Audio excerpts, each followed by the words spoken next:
to be perfectly honest, I thought somebody really shot me because I heard this crack. So I didn't know what was happening. So I started to run, and somebody grabbed a hold of me, and I was gonna throw a punch at them, and I realized it was my wife.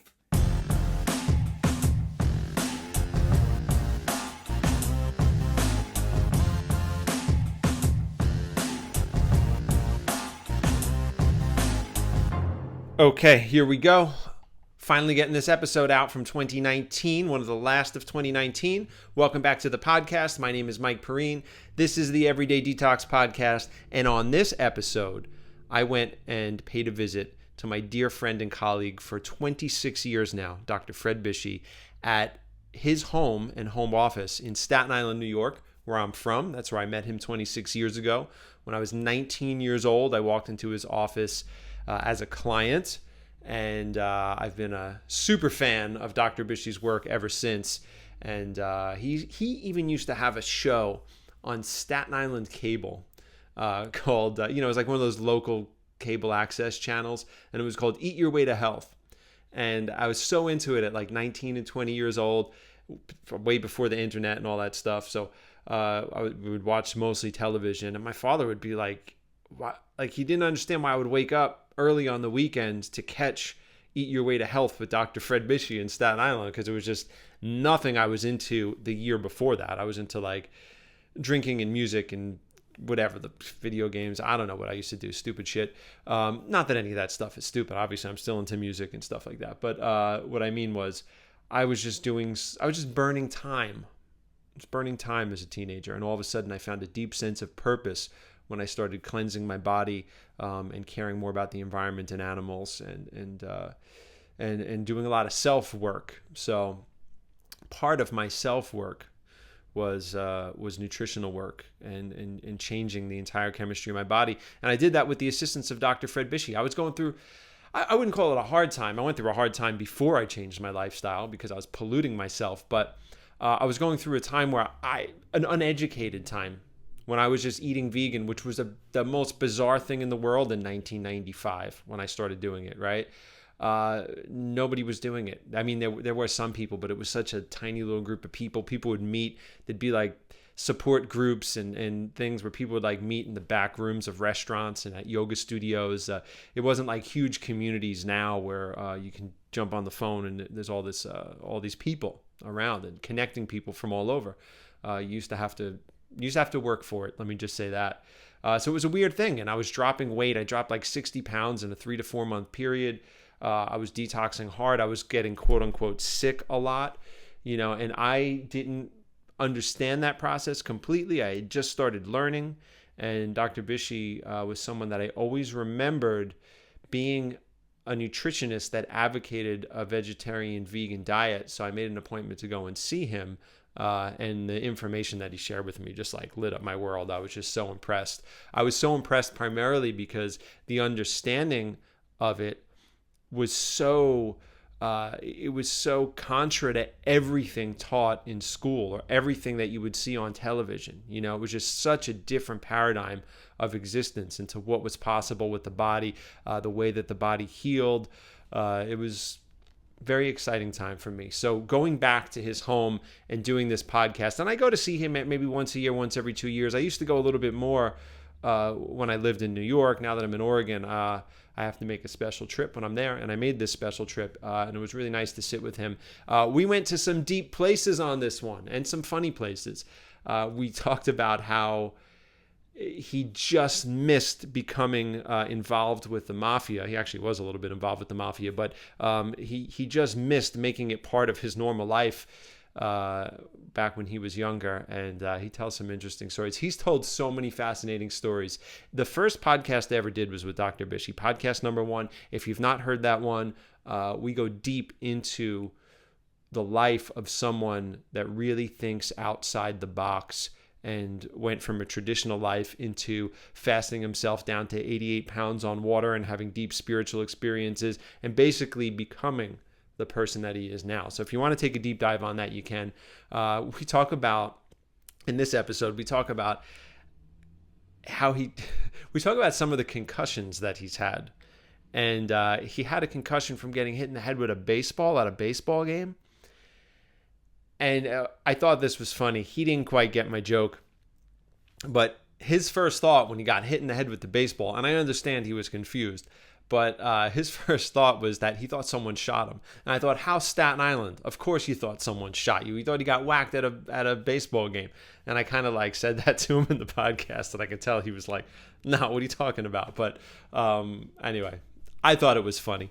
And we talk about him in spirituality and deep fasting and overcoming extreme dyslexia, and working through, like, spiritually and emotionally working through a lot of the anger he had around trying to be in the world and not being able to like speak and think properly, and how he overcame that with diet, nutrition, and fasting and cleansing. So it's a really great episode. We end with a really powerful Q&A session. This is a long one too. Like, we really push it. Like, this was a 3-hour podcast. I cut it down to just under 2 hours.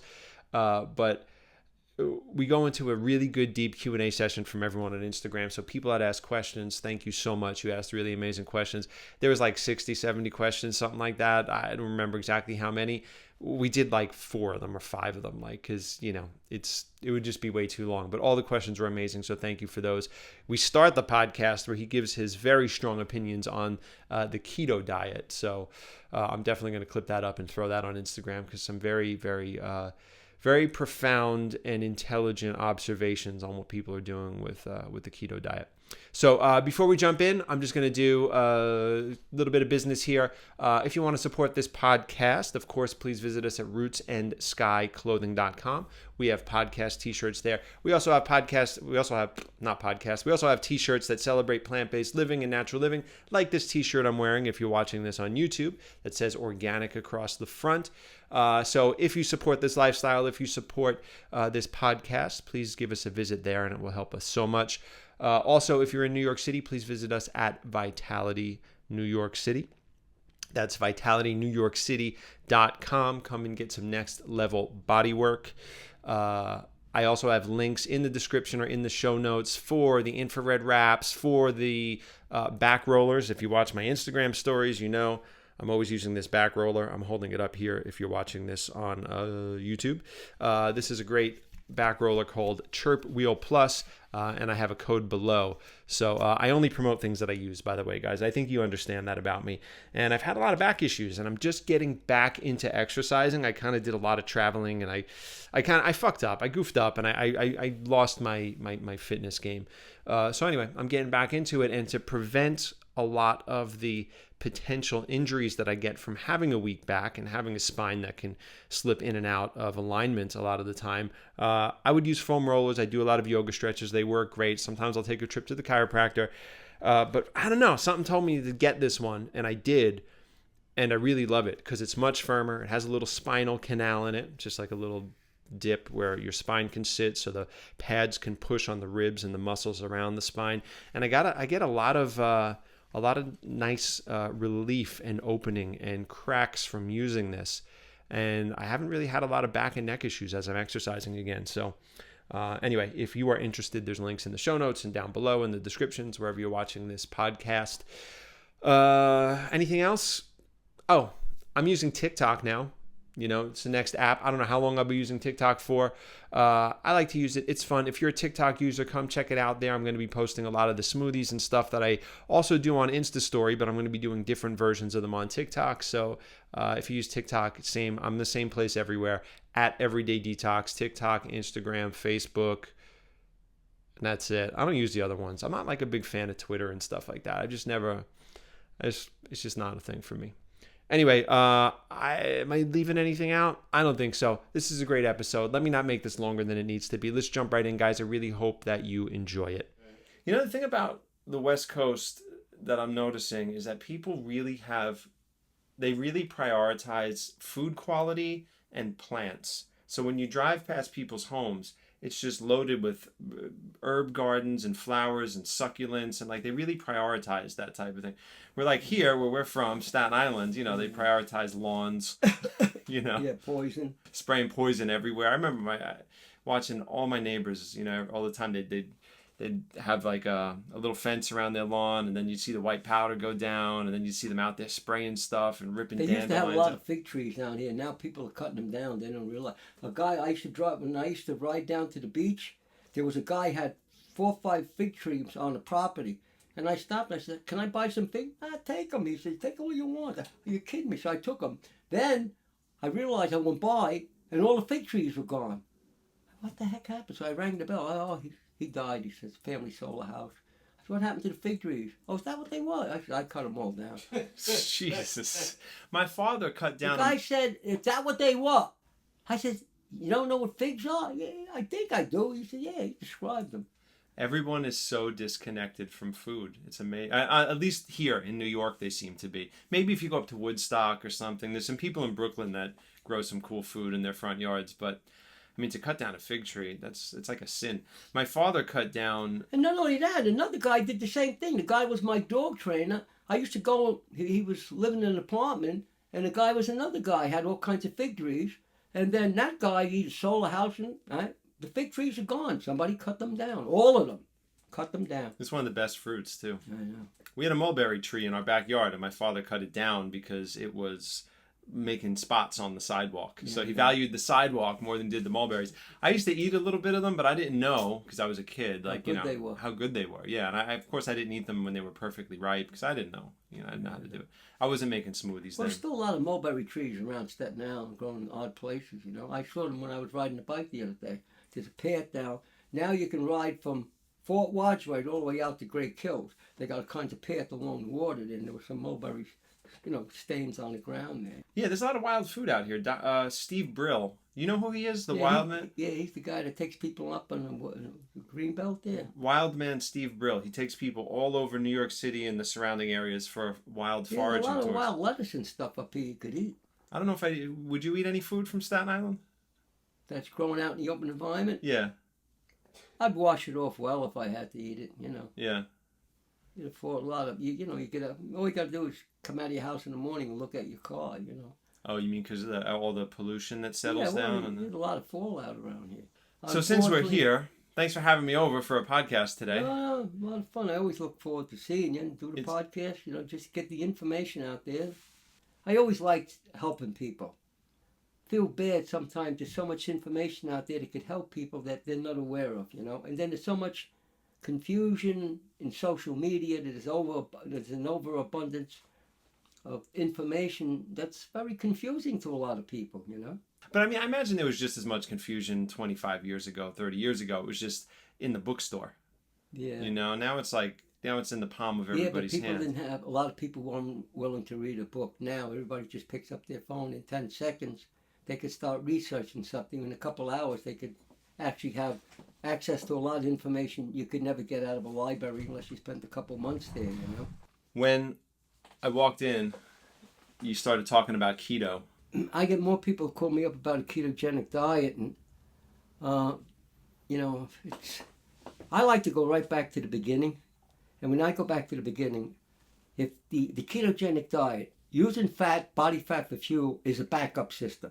It's only supposed to be used as a backup system in special emergency situations.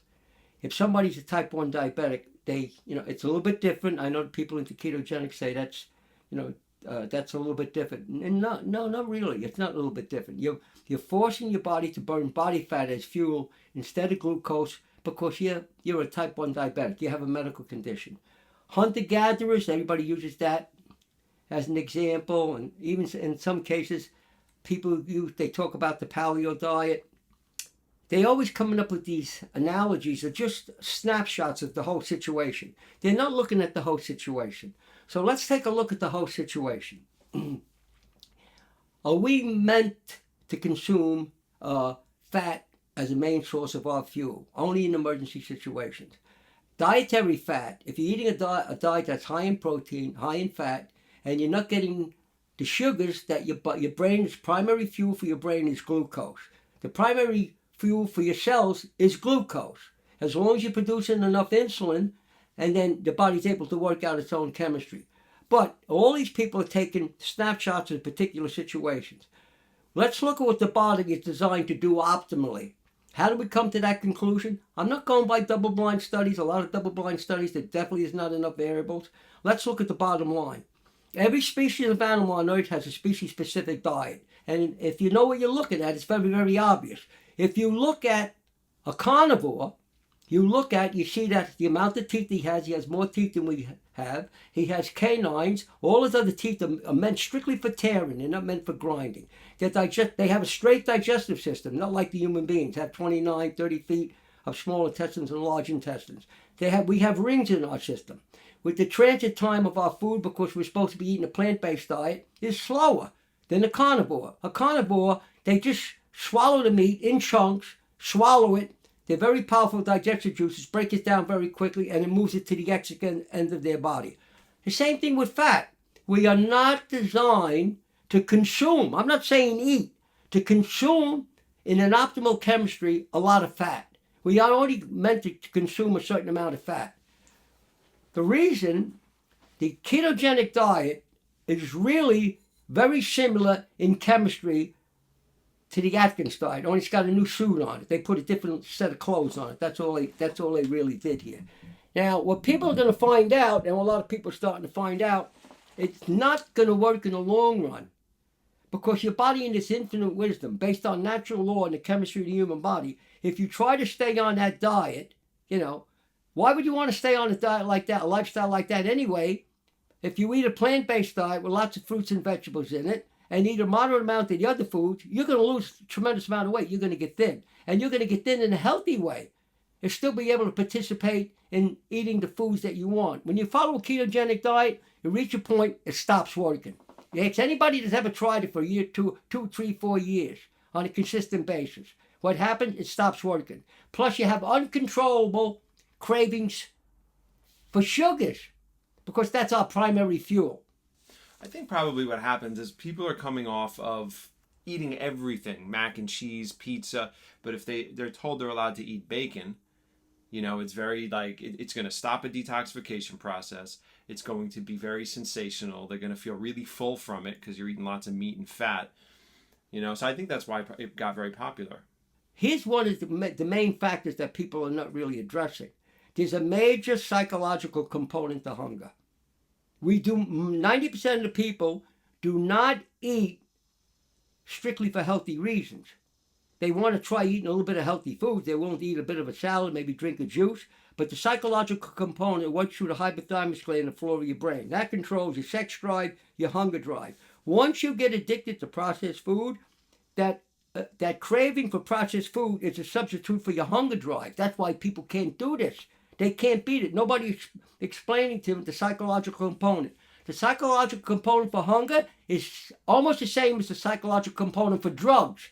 Yeah. Why do people do drugs when they know how bad it is? Why do young kids today taking a chance, doing heroin or being exposed to fentanyl, when fentanyl could kill you, a small amount could kill you, stop your heart and nothing flat. It's the same thing what's taking place with our diet today. Of course, there's a lot of doctors talking about scientific studies. A lot of these studies are snapshots of the overall situation. They only got 3, 4, 5, 6 variables. They're usually, now, because of what's taking place in the world today, because of obesity and poor health, they're being told by science that it's hooked up to obesity. So now, all they talk about is weight loss. And that's what people are looking for. You want to go on a ketogenic diet, burn body fat, lose a lot of weight, and initially you do lose a lot of weight. But remember, I want to see somebody's been following that diet strictly 3, 4 years later. Tell me how they're doing. There's not too many people out there. I haven't met one yet. People call me up and they say, Freddie, I was on a ketogenic diet and it stopped working. How long were you on it? 1.5 years.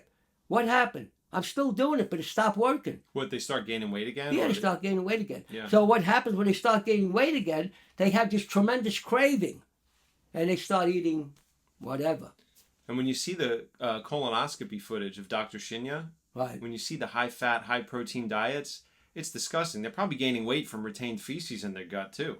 We are not, if you look at every species of animal on Earth, you look at giraffe, he's got a long neck, he's got squared off teeth, he eats leaves off a tree. Every animal. I found the skeleton of an animal in my backyard. I don't even know how it got there. I don't know what it was. It had to be some kind of a carnivore. He had I saw all his teeth. I looked at his teeth. The skull was there. How big was that? You found it in the backyard? Yeah, it was in the backyard. The guy was looking over my deck. I don't know how he even got there. I thought initially when I looked over the top of the deck, I thought it was a deer, but I was down there, I saw its teeth. It wasn't a deer. Strictly a carnivore. Kind of looked like the head of a small dinosaur, the way the teeth were, you know? Mm-hmm. Definitely a meat-eating animal. But the key is people are being deceived. They're being told it's scientific. No, it's not. It's not scientific. We are designed to live by natural law, and your diet is determined by your species. Whatever your species is, you think you're going to take a tiger and throw him a bag of carrots and he's going to eat it? No way. Remember, animals are instinctual. That's where they have an edge on us. We are cerebral. We think we're so smart. We can apply logic, reasoning, and all those type of things. So how do we work that? Oh, Freddie, let's go. We want to go out to going down the street. We're going to have Italian Hero and a big pizza and drink a couple bottles of Coca-Cola. Well, good luck. That's not, Well, a lot of people think it's a natural diet because they think that what separated us from our ancestors and the great apes was eating meat and eating fat. So that's what they attribute to our success of having bigger brains. So I think that's part of the myth around it. My memory is better now at almost 90 years old than it was when I was 210 pounds working out with weights. That was eating plenty of animal protein. And I've had 4 ago? What? That was 60 years ago? Yeah, 60 years ago. And I've had 4 brain concussions. Had the last one just 6 months ago. I shouldn't be able to remember my own name. So wait, so let's talk about that. You got hit in the head with a baseball? Yep. Not a baseball, a line drive. And they said it hit my head. It heard the crack from 40 feet away. And I didn't know what happened. I don't know what I went down. I thought I went down to my knees. Everybody said, no, I went down. So I got up. To be perfectly honest, I thought somebody really shot me because I heard this crack. So I didn't know what was happening. So I started to run, and somebody grabbed a hold of me, and I was gonna throw a punch at them, and I realized it was my wife, and she said to me, "Where you going?" I mean, I would have hurt her. This is so Staten Island, by the way. You were at a baseball game and you got whacked at the game. I don't know why anybody would. I don't think anybody would ever want to shoot me. No, nobody would want to shoot you. I just think it's interesting. But the thing is, and then there was some guy there, and he said he was an EMT guy, and Alma said to me, "Where you going?" I said, "I'm going home." But I didn't know what really happened. I really wasn't aware what happened to me. It's about 10 minutes after it happened. So all I know is I saw everybody standing around me, and everybody was looking at me, and me, I'm a. I guess the word for this, I used to be a pretty explosive person, you know what I mean? So I thought there was something going on here. Everybody's around me looking at me, I didn't know what was going to happen. So the guy says, "Mr. Bisci, you better go to the emergency room." I said, "I'm not going to a doctor." He said, "You better go to the emergency room." He says, you might be bleeding internally." He says, "I heard that ball hit you from 40 feet away. I thought your head was cracked open." He says, I went to the emergency room. And they said I wasn't bleeding. The guy said, "You might have a headache tomorrow." And the next day, I knew. And he said, "Oh, if you have brain concussion, it could last weeks, maybe a couple of months." By the end of the week, I was blind. I've had 4. That was the 4th one. You got hit in the head with the trunk of the car once, too, right? Yeah. Wow. Yeah. Well, I got knocked out there. So that was one of the big realizations you had when you were experimenting with diet many years ago, is that you started to notice when you ate clean that your memory improved. Oh, I'm a dyslexic. Remember, I was a dyslexic. And now you're reading books like this. Oh, like these big, dense. Well, now I have. Reading aloud is not easy for me, and I kind of swallow my words, and they thought I had a learning disability because I didn't speak clearly. That was because there's many different types of dyslexia. I didn't realize. Back in the 30s and 40s, they had no idea what was wrong with a guy like me. So I was driven, I still am, to be perfectly honest with you, I was driven subconsciously, unconsciously, to make up for my disability, to try to compensate for being, quote, quote, being a stupid guy, which I definitely turned out not to be. So I was driven to do that. Now, I don't think that, because your unconscious mind is like the hard drive of a computer. A lot of the information that was programmed in there that you were exposed to is still in there. People don't realize that. You just have to pull it out. And I choose to prove to myself that I was okay. that I was adequate. And what happened, I never knew what adequate, I never could really determine what adequate meant. I always had to go, keep going. Oh, if I did that, oh, if I ran 30 miles, oh, maybe I could run 50. If I did this, I could do better. Because, you know why? Because my hard drive is programmed, from those days, you're never going to measure up. But I don't, now I took that and turned it around. I used that as a driving force to do all the things I did, to fast over 40 days, do all these things. Yeah, you did some epic fasts that I most did. people would but not I was even try. driven, and I did them. After a while, I didn't need to do them. I didn't have to do them. I was eating the strictest raw diet you ever saw. I have no recipes, just cutting up fruits and vegetables. Sometimes just eating like a gorilla, just cut it up and just ate it. And that was because, and then the great thing about it is that I was able to do things, and there was science, just like this stuff came from Harvard, said you couldn't do that. So after I did these things, I did the study and found the research to justify how I did it. And now, that was 50, 60 years ago or 40 years ago, that was, kind of like hidden information. Now, this stuff is becoming mainstream. There's a lot of science coming out now saying, fasting is one of the greatest God-given remedial capabilities we have. Yeah, there's a lot, and they go into the to the little minutia of how it works, too. Oh, exactly. Yeah, everything that we... You don't have to fast 40, 50, 60 days now. They know you can accomplish just intermittent fasting on a consistent basis, going like 18 hours or, whatever you want to do. But see, it's the same old problem, though. A lot of people jumping into doing intermittent fasting with a ketogenic diet. Watch out. I'm telling you, you're playing with a loaded gun. You come outside the box, you got a loaded shotgun. That's you. But once you do intermittent fasting, if you do it consistently over a long period of time, and you go back to eat 6 o'clock in the morning, watch your step. You're not gonna feel the same. Because you're cleansing the system and dropping in fat.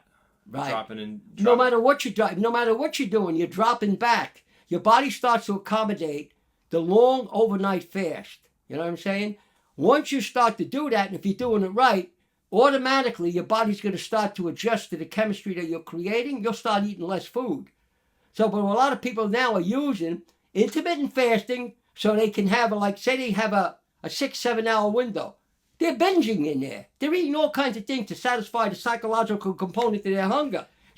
We got to get beyond that psychological component. They're not doing it. There was someone that just recently posted, they eat one meal a day, and they were on a vegan diet. They were eating sensible food. They just posted it on Instagram.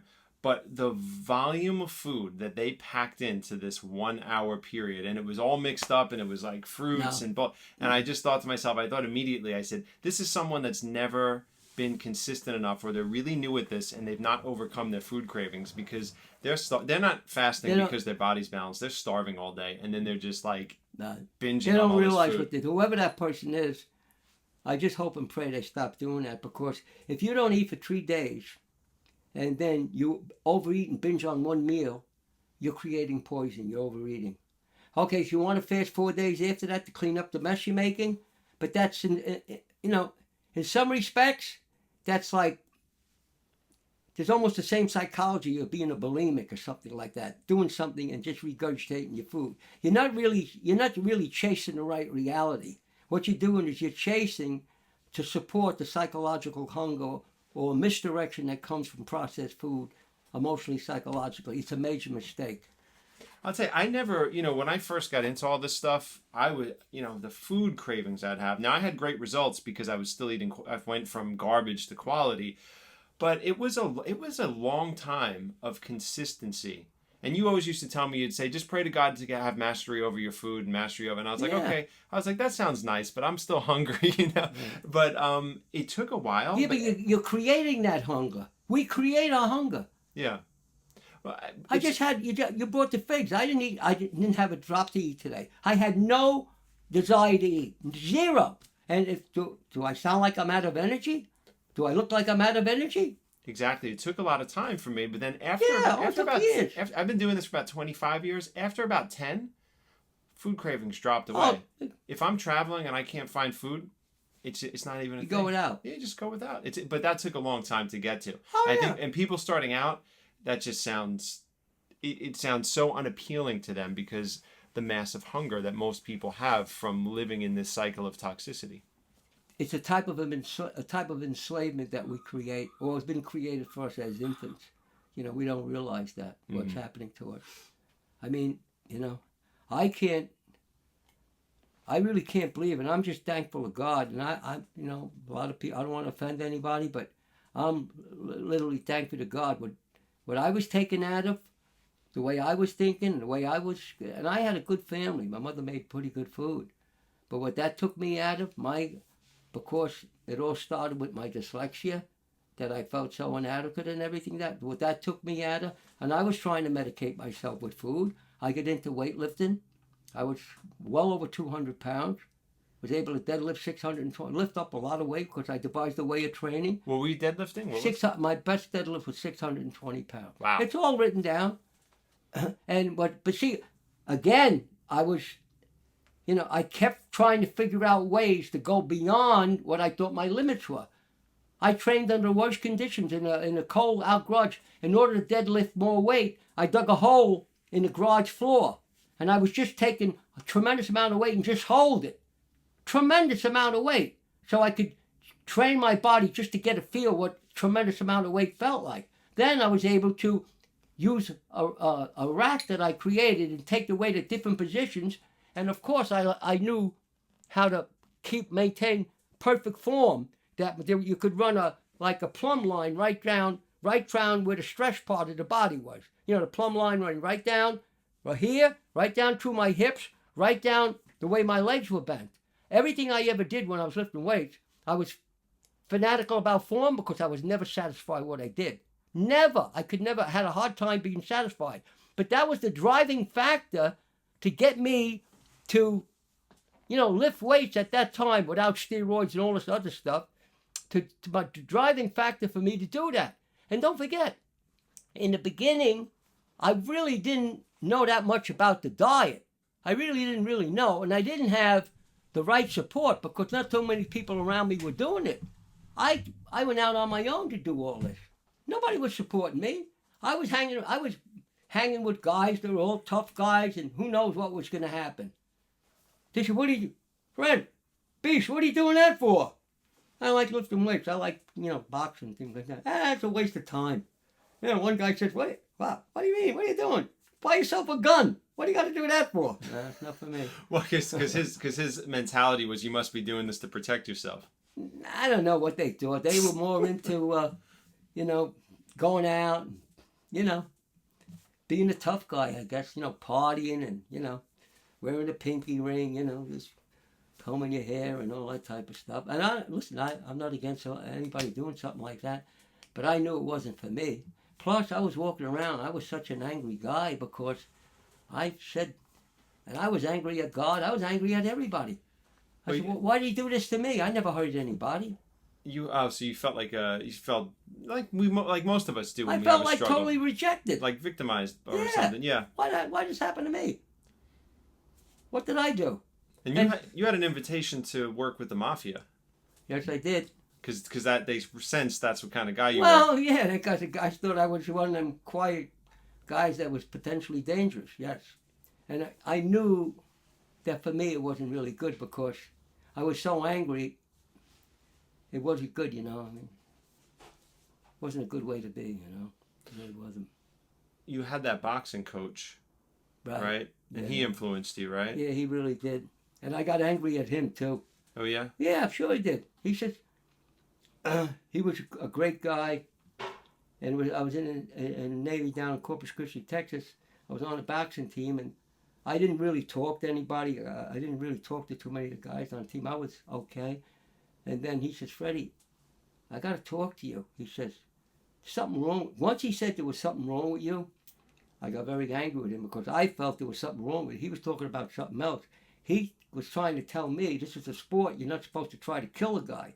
He said, you can't act that way. You were trying to punch people's heads off. Yeah, I was like, sometimes I would even growl or something like that, It was like, and I was very you know, I wouldn't hurt a fly, really. I wouldn't hurt anybody. And he says, Freddie, you got to stop that. There's something wrong with you. I said, I'm out of here. I picked up all my stuff.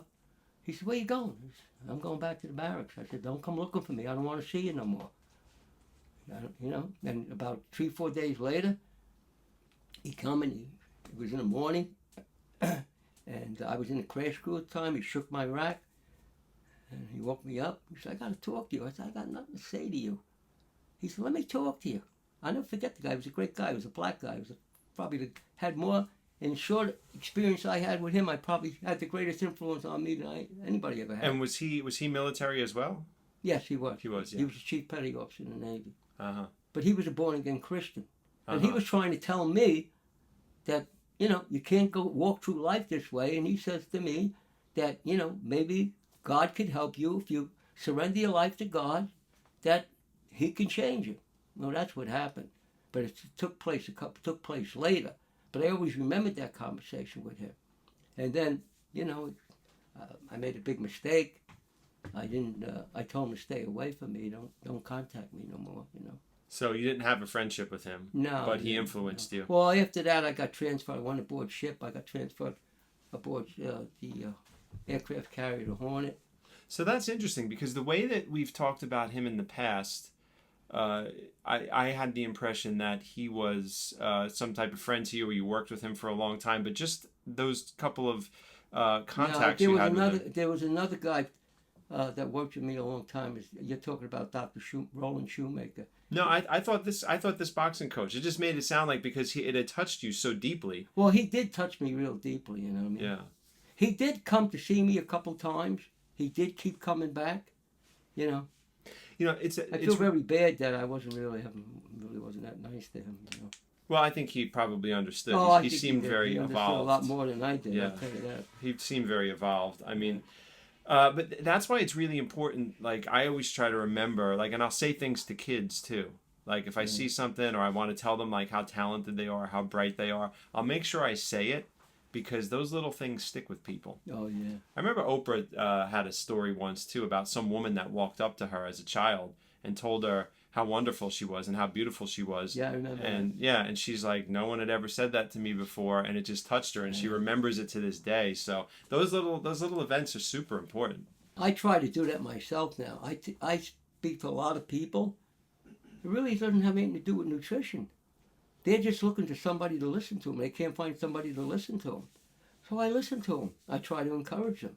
Yeah, so many of the consultations that I do are about life. Yeah, they really are. You know? I don't know if you ever heard of this guy, David Goggins. You ever heard of David? Oh, yeah. I listen to him on podcasts. You ever look at his life story, what he come at us? It's fantastic. Unbelievable. Yeah. That's all up here. See, a lot of it was up here with me. Once I started to believe, unless you believe that you can get yourself out of the situation you're in life, especially in ultra endurance work, until you get to the point where you believe that you can control what's happening in your chemistry with your brain, so you're able to go through the pain, it happens. It really does. Mm-hmm. You can control it. That's why it's almost like how do you think all these ultimate warriors are, like SEALs and Special Ops, those guys? I mean, they take a lot of those programs, from what I've seen and heard, is that they take, I have a friend of mine that was in Black Ops. The first week, you get all these guys come walking in, they're looking to be heroes, you know, they got 20-inch arms, they can bench press 500 pounds. They're gone in 2 or 3 days. They can't make it, because what they're looking for the first week is to weed out all the people that think they're Supermen, but they don't have it upstairs. They don't have that mental discipline to work your way through the discomfort, the pain, or in a situation to work your way through the point where you're in a combat situation where you say, I'm going to lose my life, but I'm going to keep fighting here. That's what it boils down to. You have to come to grips with your own mortality. And I came to grips with my own mortality a long time ago. I'm really ready to go. And I was on my deathbed already a couple of times. And I thought I was going, for sure. But I didn't go. I'm still here. But once you came to grips with your own mortality, you're not living in obsession no more. You're not living in fear. You're not living in all the traps that people have today, where they're living. I see it all the time. They're living the the mindset that they're gonna unconsciously they're gonna avoid the end of the road. They're gonna avoid sickness or the fear that causes to them. But once you get to the point where you can deal with your own mortality. I've already dealt that. I know. Listen, I'm 90 years old.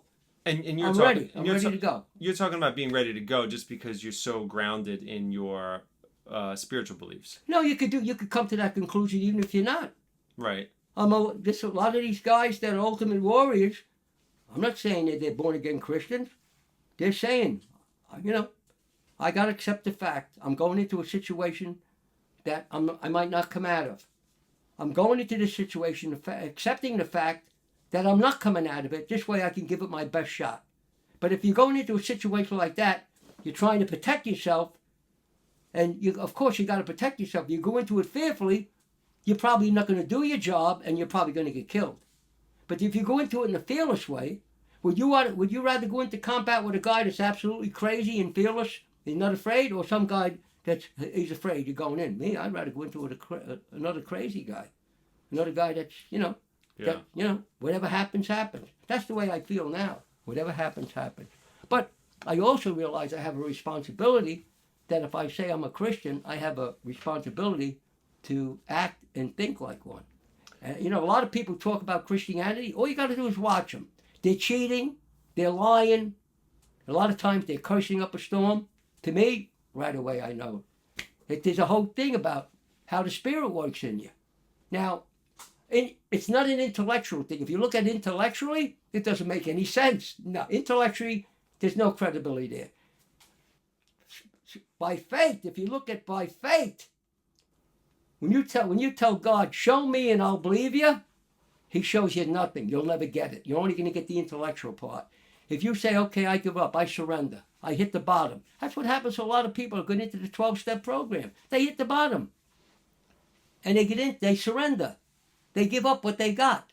So when you surrender and you give up, then something happens to you. Like what happened to me 38 days into a 44-day water fast, because I didn't believe it. I went to Catholic school, I got kicked out, I didn't believe any of that. That's not by me.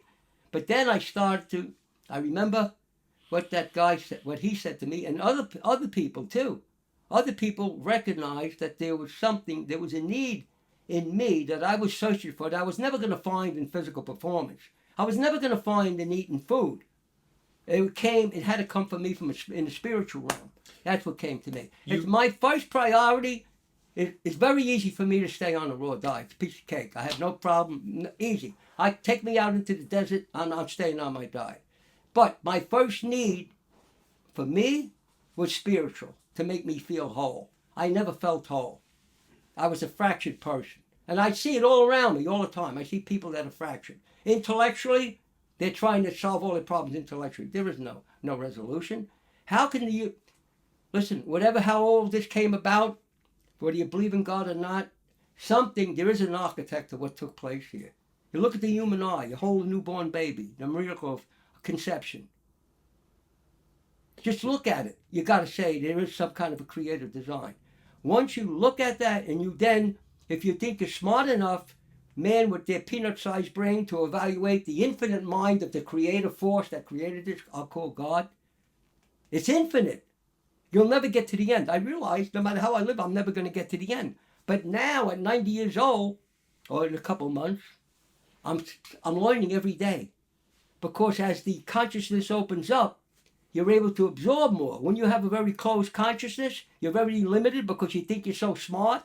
That's why I see some of these people that are writing, telling people what to do. I mean, I don't know about that. I think it takes knowledge about science, but it takes experience. And then beyond experience, there's the consciousness, spiritual consciousness. What religion is the right answer? None of them. I don't believe in organized religion. God forgive me for saying that, but that's the way I feel. But there is something beyond our understanding. And the question is, can we make contact with it? Yes, we can. Absolutely. So something happened on day 38 of the water fast that you've told me about since probably the day I met you that I've yet to get very clear on. I know it's a personal experience, but you were fasting for physical benefit at that point? Were you fasting and praying? Even know, Mike, I don't even know why I was fasting. I was looking for answers. So water I fast, didn't have a lot of days. answers. And then a number of people told me, said 72 places in the Bible to fast and pray, you know, if you want to have a spiritual or make contact with God or something like that. But I was looking for answers to give me a sense of self-worth and self-esteem, which I didn't have.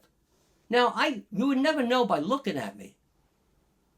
And I'm not saying this for any special reason. I made a fairly decent appearance. I was a big guy with a good build. I dressed up, you know, nice, you know, comb my hair right and all that baloney, all that nonsense. But on the end, in the inside, I was pretty empty, to be perfectly honest with you. That's why I hear a lot of people talk now. I try to stay out of it, you know what I mean? I really do. So what happened on day 38? Well, I was asking for God to give me a revelation. So you were praying a bit? Oh, I was praying a lot. Okay. And as the fast went on, I prayed more and more.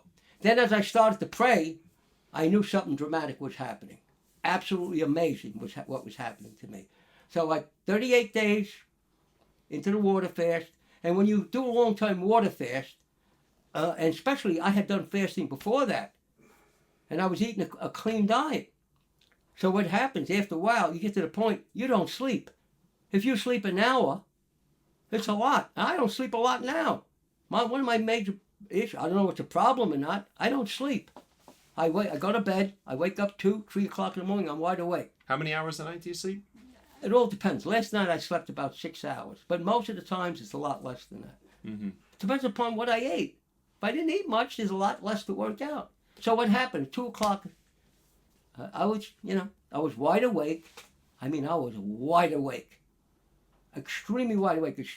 You get so sensitive when you're you keep doing long water fast. You get so keen.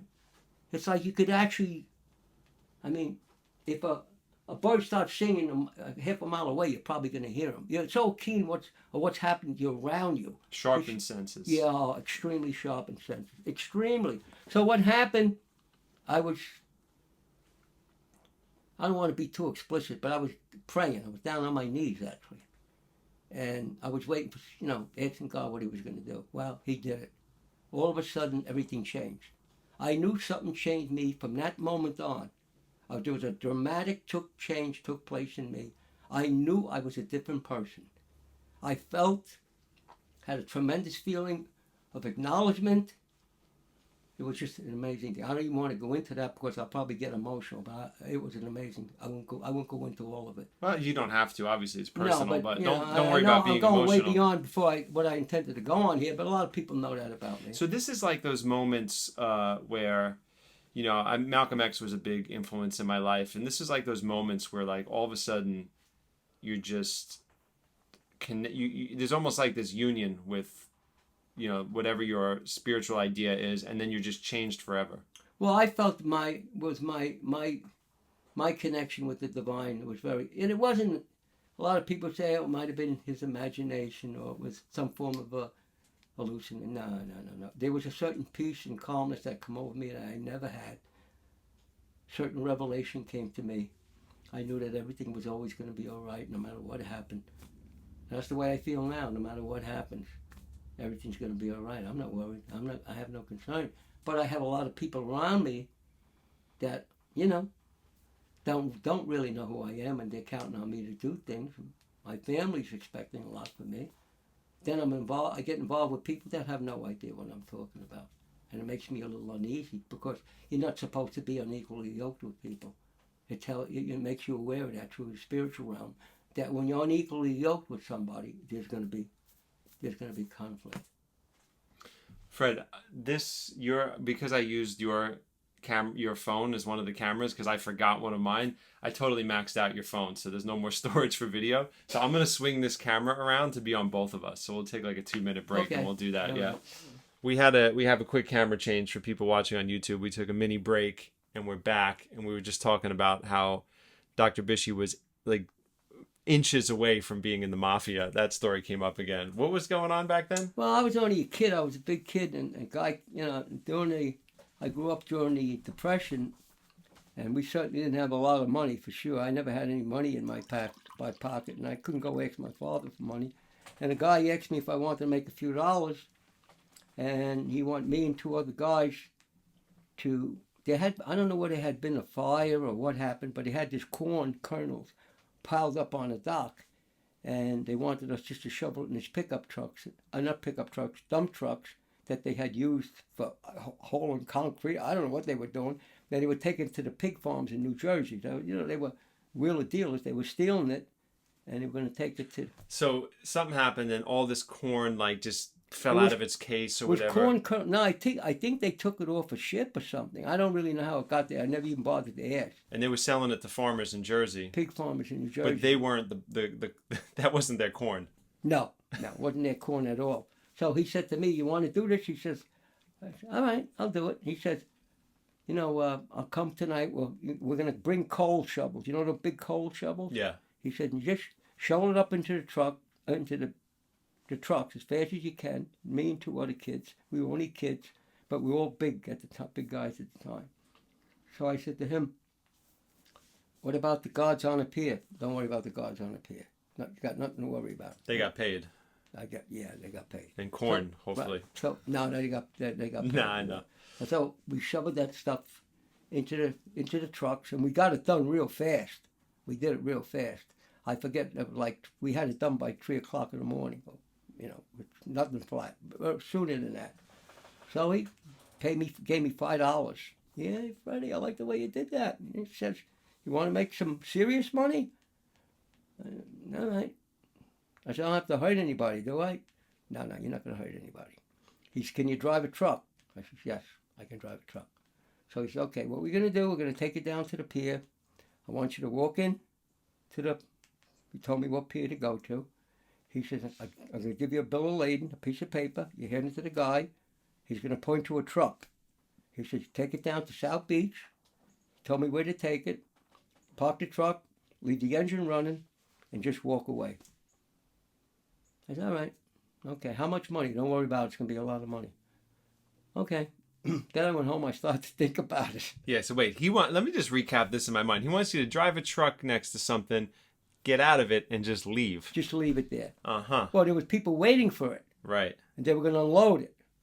So what happens is that I thought about it, and nobody in my family had ever been in trouble. Everybody, we were hard-working, very honest people. So I thought about it, and I said, "Oh, my God. What happens if I get caught? My whole family's they're going to suffer for it." You know what I mean? I figured if I got caught, I wasn't really worried about it in those days. But if I get caught, my whole family's going to suffer. I said, "I can't put my family out on a limb." I said, "That would be very selfish." So I went to his house, and I yelled for him to come out, and he did come out, you know what I mean? They didn't even have a doorbell in his house. And I knew where his room was, and he'd come out, "What's the matter?" I said, "I can't do it." "What? What happened? You're losing your nerve?" "No," I said, "I can't do it with my family." "Don't worry about your family. They're going to make a lot of money. I got plans for you. You're going to end up making a lot of money." I can't do it. "You're making a mistake." Well, it won't be the first mistake I made, you know what I mean? So I didn't do it. So they got another guy to do it. He got caught. That night, on that run? That truck, yeah. Wow, so he did get caught. He went to jail for 2 years. They put him right in jail. I mean, it ain't like today. Poor guy didn't even have a lawyer. They got some kind of a Mickey Mouse lawyer. He pleaded guilty. He went to jail, served 2 years in jail. And what happened, the 2 years he went to jail, he come out of it, he was like a different guy. Different guy, come out of it. He wasn't a bad guy. He was a kid like me. He came out bad? He came out worse, bad. Hardened up? Yep. Yeah. Yeah. So that was the end of that road for me. That was the best choice you ever made, maybe. Except for to marry your wife. Maybe that was the best choice you ever made. Yeah, I know. Yeah. So I'm gonna switch this up a little bit here. So on Instagram, which is where most people seem to be spending their time these days in their free time, I started doing a Q&A. There, I do a detox Q&A. I do it maybe once or twice a week, and it's been really popular. People ask lots of questions. I answer them through the Insta story. You have an Instagram account, by the way. Yeah, I do. I don't get on it too much because I would get on a lot more, and I had promised people I was going to put like a whole program on there. Then I started to see what was really taking place on there. I mean, people were insulting each other, cursing everybody. You know. Well, that's everywhere. You could ignore that. They'll do it on. There's people that do it. I just didn't. I say I don't want to really be part of anything like that. You know, there was so much I could have said. I always look. There's so many things I would like to comment on just to give another viewpoint. You know, but then I said, you know what, might not be a good idea. You know. I think it's a great idea. I would just ignore. Don't let anybody else influence what you do on these things. That's what I had to come to. People say awful things on YouTube, Instagram. I'll tell you though, for Instagram, especially for the content that I share about this whole lifestyle, about you and everything I've learned from you, they're the sweetest, kindest, most loving community of people. Every now and again, someone will disagree. Facebook. I went on Facebook a couple of times, and I saw what's going on there. You know. Yeah. They have very different lives, these social media apps. YouTube, when people leave comments, for basically for our videos, for the podcast, they're overwhelmingly positive. But for the most part, for a lot of people that put up YouTube videos, people could be really savage on there, like things they would never say to another human to their face. Facebook, people fight with each other on politics.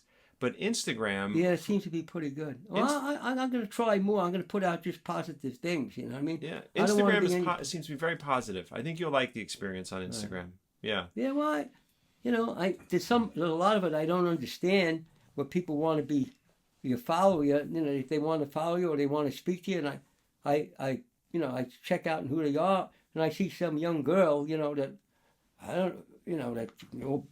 trying to look voluptuous or something. Well, what is that? Why would they, Well, that comes from the culture of getting likes. So when you post something, like if I post a picture of pretty food, I get a lot of likes. If I post a picture of just my face, I might not get so many likes. Then my smoothie gets more likes than me, right? So the younger kids, especially the women, but even the guys, they notice that if they're posting their abs or their breasts, that they're going to get more to me, that's a mistake. I don't know. Well, yeah, but that's for a younger generation. But the reason people would follow someone like you or my account for the podcast or something is because they're looking to get value from it.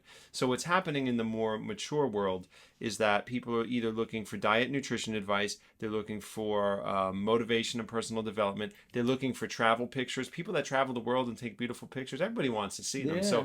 So they use it for that, and they use it for I'll recipes. Take your advice. I'll do it. Because I've been on the fence now for about a year, whether, put out a lot of things. I mean, I could talk about fasting, I could talk about a raw diet, that it's not for everybody. It really isn't for everybody. But I would certainly like to confront the issue about, how beneficial eating a vegan diet is, doing it correctly, where you shouldn't have any fears. They try to create, fears that if you eat a vegan diet that you're going to die from, lack of B12 or lack of zinc or something like that. It's just... It would be so beneficial to talk about that. And I can help you do it. What we'll do is after this podcast, and I'll put your Instagram account name in the notes of this podcast. And if you're watching it on YouTube, I'll put it up on the screen. But we'll jump on Instagram because I told everyone I was coming here. We'll jump on right after this podcast when I have my phone back. And we'll tell everybody what your account name is. And we'll get it rolling. Yeah. And it's real easy because you just hold it up. It's Fred Bisci. Oh yeah, you got you. Yeah, so I put it right on there. And it's a lot of people said to me, Freddie, create another account. Don't use your name. Do something like that. Is that the way to do it? No, I'm not. You use your name. Yeah, use my name. I want people to know that Yeah. That. It's going to be good. It's going to bring a lot of value. I'll show you just in the last 12 hours because I did it late last night. I opened it up for questions for you for this podcast today. So I have about 40, 50 questions. We're not going to do 40, 50 questions. We'll do as many as we can. I don't care. And we'll try to get through some of them. Now, here's what happens with Instagram questions when I do a detox Q&A.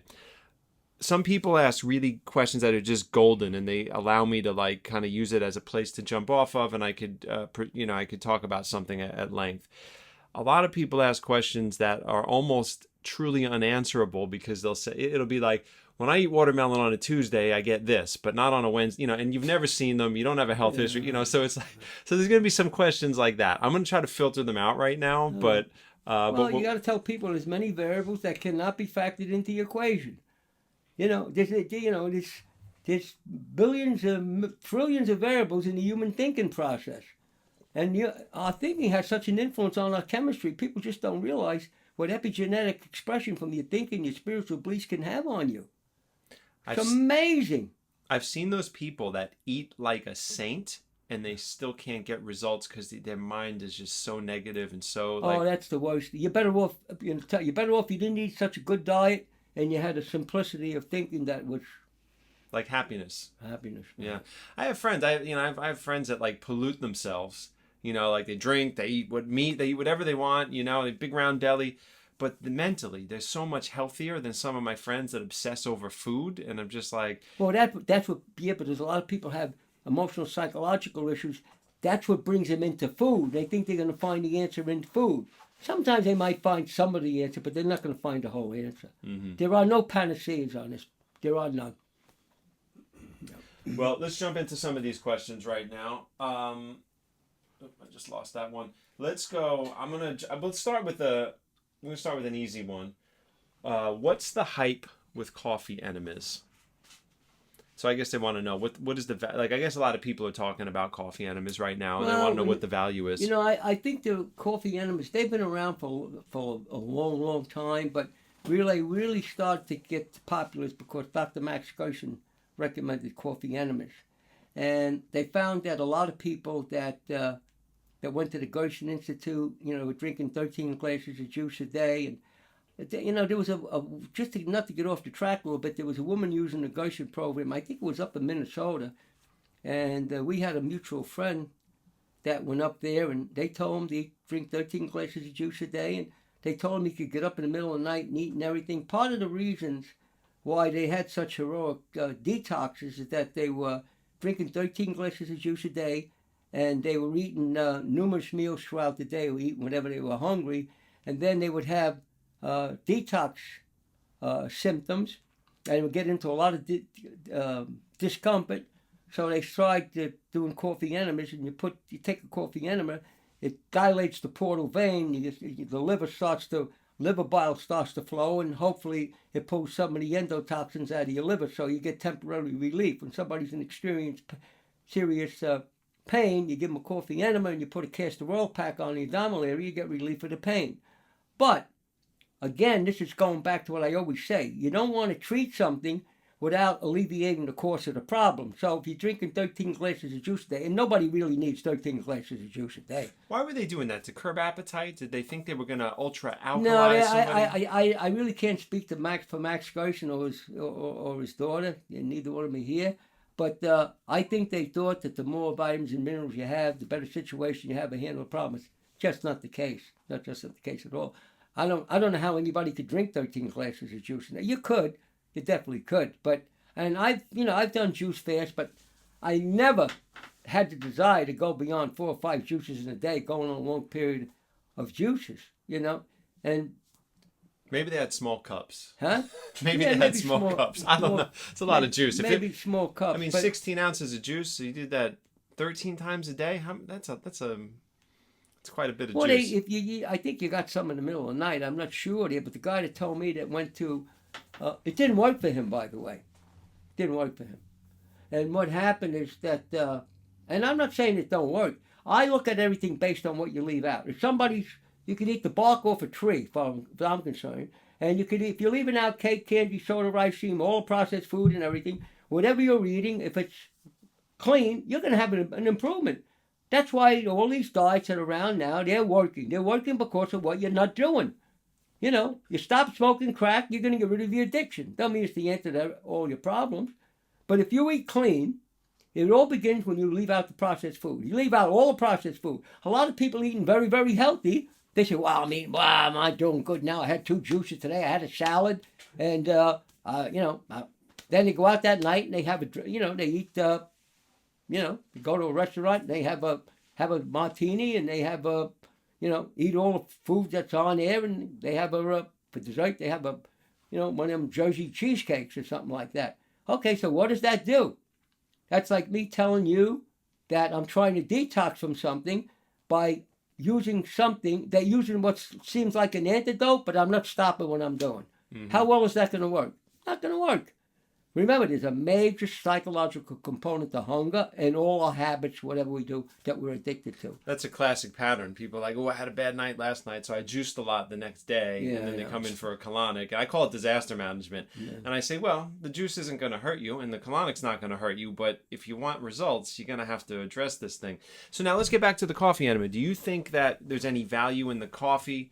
Or do you think it's just that they're cleaning their bowels? Do you think a water enema would be the same? I mean, do you think that there's value beyond cleansing the bowels? Well, the caffeine is definitely stimulating you. There's some people say the caffeine's not stimulating you. So whenever, even exercise is a form of stimulation. So whenever you're stimulating yourself, you're accelerating the whole process that's taking place. So if you stimulate yourself and you're stimulating your liver to regurgitate, I'm picking that word in particular, to regurgitate, get out of it some of the stuff that's stored up in there, and how much energy is it going to take out of you? Remember, whenever you're stimulating somebody, there's some place down the road, some place there's got to be a reciprocal amount of innovation. I don't believe in stimulation unless you're using it in some way where it's actually working medicinally on a temporary basis. Like if let's take kombucha, for instance. Right. A lot of people drinking kombucha. I have people call me up and say, kombucha is poison, right? Okay, what are they looking at? They're looking at the caffeine in the kombucha, right? Now, if it's got 15 milligrams of caffeine in it, a glass of kombucha, and it's got the probiotics in it, and it's not interfering with your, as far as stimulation is concerned, you feel the same, you don't feel that heightened awareness, then I don't think it's going to hurt you. But if you're drinking something that you feel it, and I feel everything right away. I've tried kombucha. I drink kombucha. I told Rory, kombucha is almost like a painkiller. And it is because of the stimulation. I know it right away. It's funny, if I don't drink it too often, but I drink the honey sweetened ones, the ones that are called June. They have a great brand in Oregon, and Holly loves for me to drink them with her because it's kind of like one of the normal things I do with things her. We could do that's wrong. But if I'm feeling like muscle tension or a little headache or something, and I drink one of those things, Goes away. Goes away. Of course. Yeah. Why is it going away? Is it because of the probiotic? No. It's because of the caffeine that's working on the medicinal level. Do you think kombucha really has a significant probiotic level? Because I looked at a bunch of studies about scobies, and it seems like it's mostly yeast fermentation. Right. Yeah, I don't know if it really is the superfood they call it. I know everybody likes it. I like to have them sometimes. Oh, yeah, it's okay. Yeah. But no, I don't think so, to be honest with you. Yeah, it's not like sauerkraut, like a naturally fermented vegetable or a probiotic, right? Yeah. No. Well, the only problem with that stuff is the same thing that they used to do. They did up in Hippocrates. They used to, soak the wheatgrass berries and everything like that. Rejuvelac. The only problem with that type of stuff, there's a lot of people there's a certain point where it's reached its full potential with the process. You go beyond it, you're getting into spoilage. You might be actually ingesting bacteria that is really not good for you. It's no longer...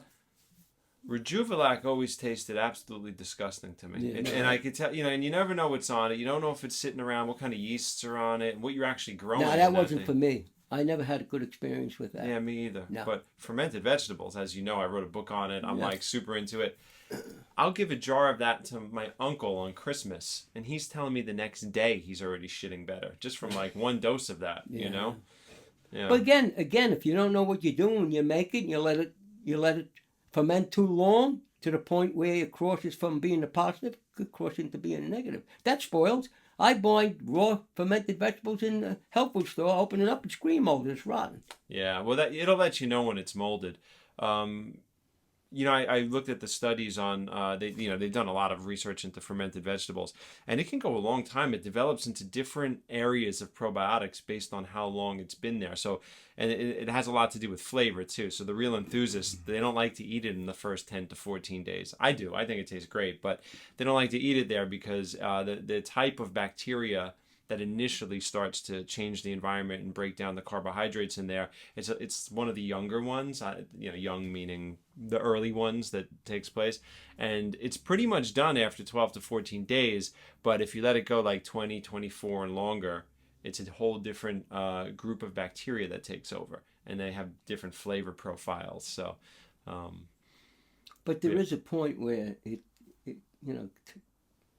It goes from a positive to a negative. Yeah, you'll see it. You'll see bad. I mean, it takes a while, but you'll see it go bad on there. Well, I have a feeling that it happened to me a couple of times where I bought it, so I stopped buying it there. So I don't know whether it was laying on a shelf for a year. It might have been laying on a shelf for a year for all I really know. You know, if you make your own, which I primarily make my own, they almost never go bad. I'll forget about one in the back of the refrigerator, and I mean, it might not be as bioactive as it was in the early stages, but I'll look in there like a year and a half later and find the jar, and it's just sitting there. It's just sitting there. You know, it doesn't taste any different, but it might not be as bioactive. But as the first don't forget, you did that on your own. You did the whole process. I wonder in some places where it's done commercially, if everything is monitored as closely as you do it at home, so they don't do something that could mess up the process. Would they do Suppose you get some of the wrong bacteria in there. Suppose you get some of the wrong stuff in there and it starts multiplying in there. Well, you know what fermentation does? So if you're adding salt, so a saltless fermentation could be risky, and some people do it, but a salt fermentation with Celtic salt or something, once the lactic acid producing bacteria take over, it's like an antibiotic. Nothing else could live there. So usually only on the surface, if yeast fall on the surface, they'll get a problem, but inside the sauerkraut itself, it takes a long time. I believe that. I think you're 100% right. There's never been I love raw sauerkraut. I love it. Even the funky ones, what they do, like the people that are making them in these big crocks or whatever, they'll make them with just dirty hands from the farm, and if it molds on top, they scrape it off and they just eat below it. And there's never been a reported case of food poisoning with fermented vegetables. I believe that. Makes sense, right? Yeah, it makes sense to me. Absolutely. And interestingly, that's kind of what happens in our gut, right? Because then we are creating an environment that's so powerful with lactic acid producing bacteria in the right terrain that no yeast is going to be overpowering anything. You're not going to have any pathogenic bacteria taking hold because we're basically creating that environment. That's the way we're designed. All right, let's jump into another question here. Has he spoken about cancer and breast cancer, the origins and treatment, in his opinion? Yeah. I was going to ask you, do you think that the best path for somebody that finds out they have cancer and they're not yet leading a clean lifestyle, do you think the best thing to do is to first do some medical intervention and then clean up the lifestyle and then try to live from there? I'd say in general that I would say yes, because there's a lot of people who have cancer. They haven't been exposed to either modality. They haven't been exposed to, and the word nutrition is very, very misleading. And I'm a firm believer that anybody has cancer, no matter what form of treatment they're following, they should definitely go to a vegan diet. I had a discussion with a doctor in a health food store. He thought just the opposite. He said we were designed to eat meat. We were meat eaters. And he was bragging that he ate raw liver and all this type of stuff. And I said, where'd you get your nutritional training? He said, I'm a doctor. I said, I didn't ask you if you had an MD degree. I said, where'd you get your nutritional training? He said, I'm a medical doctor. I said, then your information is anecdotal. That's what it boils down to. He was on a paleo diet, a combination of paleo diet and a ketogenic diet. Obviously, he worked out with weights, He was loaded with oxidative stress. What do you mean? You saw you could see his tissue quality in his face? Yeah, a lot of lines, and things like that. And wasn't that old, Like you see in a lot of guys that lift weights and follow a high-protein diet. You could see it, oxidative stress. Yeah, you see the deep lines and the droop and the, right around here. Yeah. Young guys, too. There's a lot of guys now that weightlifters and bodybuilders following a vegan diet. I see some guys on Instagram. They got great builds, The movie Game Changers is about to come out? Yeah. Yeah, that should be interesting. Well, I find it very interesting now, Arnold Schwarzenegger. Is he a vegan? He's in that movie.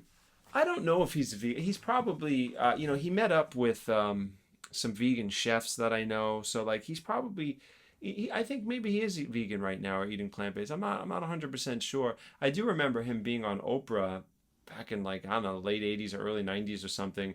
And I wasn't into all this at the time, but he was talking about how you can build a body, a bodybuilder's body. You can get all the protein you need just from broccoli. So he was already thinking about plants having protein. I do have my doubts about some of these people jumping into this now because it's getting to be the biggest popular message, So a lot of people jumping into it, and they're using their celebrity status to influence people, and I have to wonder how much they really know about it themselves. About eating plant-based or Yeah, healing. how to really do it therapeutically. Like some of these people, if you're giving somebody that has cancer advice about, how to help themselves with their lifestyle, you better know what you're doing, because you could really, mess them up. And it don't take much to miss the mark. It's like jumping to another roof 20 feet away from one roof, and you jump 19, 11, 3/4 inches. When you have cancer, you better make sure that you're consistent, you create healthy parameters. I believe those healthy parameters is a vegan diet with plenty of raw food. Then to understand that you have to do the detox, because if you have a serious cancer, you jump into a raw diet, you could actually kill them, because you have to clean up your liver, performs over 500 different functions, make sure your lymphatic system is working, and of course, make sure that you're cleaning out your GI tract, Get your colon cleaned out so everything is up there, and the other 18 feet is dropping down and getting rid of it. Otherwise, if you leave that stuff up there and you overwhelm it and bring more stuff in from the cancer detox, you could really hurt a person. I think cancer is a systemic disease. And, if you're treating a person with your lifestyle and whatever else you do, whether you're going for colonics, you're going into a sauna, you get into a hyperbaric chamber, you're doing ozone therapy, you do practicing meditation or prayer, no matter what you do, it's got to be part of a comprehensive program. Otherwise, it's like flipping a coin. And there's people on the internet, I see a lot of people on Instagram, they're cancer experts with their lifestyle, and they're selling your products and everything. I look at the person that's doing it. Obviously, they're not doing it just by looking at them. So if you haven't lived the message that you're trying to pass on to other people, you certainly shouldn't be talking to them about cancer. Everybody's a very unique individual. There's thousands and thousands of different factors. When you talk to people, one of the first thing I do when I speak to people, and I've been doing this for a long time, I've gotten fairly good at it, is to measure them emotionally, psychologically. Because a lot of people break down in tears, they're frightened, they're scared, and a lot of people they got cancer, and somebody tells them to come to see me, they shouldn't be coming to see me. They're wasting their time and their money because they're not ready to listen to me. They think I'm going to tell them to eat an orange and maybe drink more water or something like that. You can't do that. You got to treat the whole body as a very sophisticated biological organism. You got to have a pretty good understanding how the internal organs and how the internal mechanisms work and how they become overwhelmed whether we got cancer. Tremendous amount of evidence showing that all the agrochemicals, all the chemicals we're ingesting, that's why I tell people, you got to eat organic. Oh, my doctor said that's a lot of nonsense. But now I think less. How do you know it's really organic? Those chemicals, you keep taking in those chemicals day in and day out. And if you're eating a plant-based diet and it's not organic, just think about all the chemicals you're getting into your system. Can you get rid of them? Yeah, you have a chance. But I'd rather not if I could do it. And it has nothing to do with being obsessive or neurotic or not understanding the picture. The people that say that's not true, they're the ones that don't understand the picture. They're making a major mistake. Remember, your body is not a machine. It's a biological organism. It's self-healing. Self-healing, can repair itself, self-regulating, but we have to give it a chance. Yeah, we get in the way. What? We get in the way. That's what it is. Mentally is a major problem. Our emotions are a major problem. That's why, I got to be very careful. A lot of people come to me about everything. Severely in a state of fear. And, I have some training hypnosis. I don't do that no more. I don't do it. And I used to get hypnosis tapes. There's a guy who used to get tapes from. I'm starting the process of getting him again, because that really helps you. A guy I used to work with in Florida, he died. He was pretty good. Who's that gentleman? I remember him. I've talked to him. His name is Michael? Yeah. Oh, he passed away. Oh, right. I'm sorry. Yeah, I think he... well, and then... But the thing is, one of the ultimate answers is to get grounded, find out who God is. Now, if he doesn't exist, if it's not true, if you can surrender by faith and say, oh, he's got me covered. When I leave this place, I'm going to a better place. A lot of people lose their fear right there. Now, that's how I lost my fear. Now, if it's not true, I'll find out later. But right now, it's working very well for me. And there's a deep sense of relaxing into life when you have that. Right. Yeah. And plus, I find if you believe that, the health program that you're reading works a lot better. On topic, but a little off topic. Do you know about these humic acid substances? There's one product called Restore by a doctor named Dr. Zach Bush, who seems like a very bright plant-based doctor. He's like a really sharp dude. Like he's been on a lot of podcasts. I really like listening to him. But it's a product called Restore, and I've seen some other companies make this product. And there's some. It's like an extract of shilajit. You remember that that earth extract that they have. I know. And those humic acid substances are supposed to bind up pesticides, particularly glyphosate. And I was just wondering if you had any experience with them, or if you knew about them, or.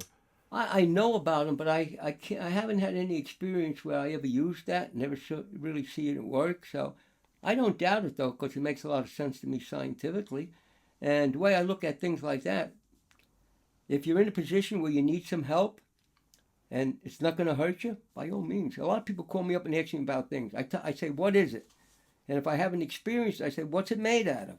I say, this can't hurt them. And then I say, I feel like it might help me. Then I hook on to their positivity of mind. So if they think it's going to help them and it don't hurt them, it might help them in itself by the way it works with their thinking without even getting the benefits from the product. So something like that, I'll try that. I'm going to get some.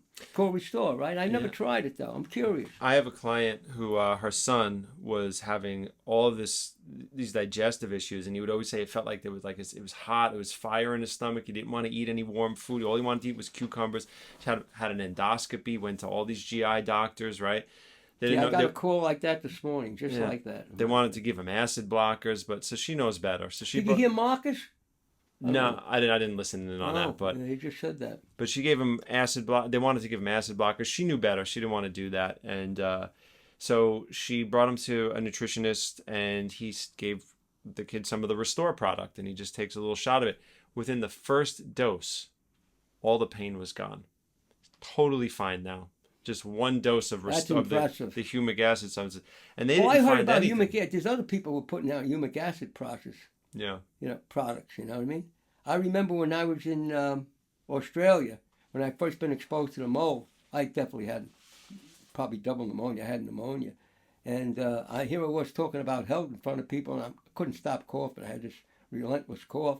We talked about that mold situation on a previous podcast. So if someone's listening and you're like, what are these guys talking about? The last podcast Dr. Bisci was on, we get deep into the mold story. So. Oh, yeah. Well, I ate a hole in my head. You can see I got a scar right through my skull. So what happened is I ran into a young guy. He said, I got this humic acid stuff. He says, it could help you. I took it. I started to feel better right away. Wow. I said, this is impressive. But I never really looked into it.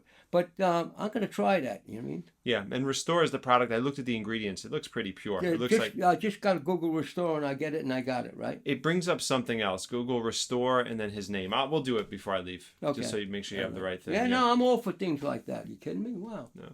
You know, Mike, I feel in some respects I've been very, very lucky because when I first really got into this and fasting and all that type of stuff, I was very fortunate to be exposed by some of the best Europeans, and I followed them as if they were my mentors. I read everything they wrote. I read every book they wrote, and they were guys like Otto Buchinger, Ragnar Berg, who was either won a Nobel Peace Prize or was nominated. You heard me mention them before. Many times, yeah. Okay, Dr. Carl Otto Ali, and then don't forget the Stockholm Fast March. You can Google that right now, where the first time 11 men fasted 10 days on water and they walked 330 miles. The second time there was 19 people.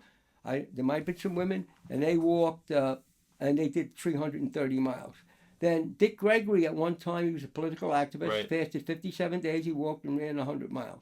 I had that television show. Remember I had the television show, Eat Your Way to Health? Eat Your Way to Health on Staten Island. So somebody challenged me. They said it was impossible. So I fasted 10 days and I ran 10 miles in Clove Lake Park. That was the picture of me. I looked terrible. I was, doing a lot of fasting at that period. I saw this picture. You saw that picture. Rory saw the picture.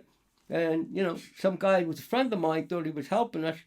And, Rory Well, when that picture was in the Staten Island Advance, or was it published somewhere? It was on all over the internet for a while. It was on the internet. And some guy put on there on the internet, if this is what a guy looks like raw food eats, I certainly don't want to be that way. You know, the guy didn't realize I was fasting. I was really into fasting. Right. I could have ran further than 10 miles.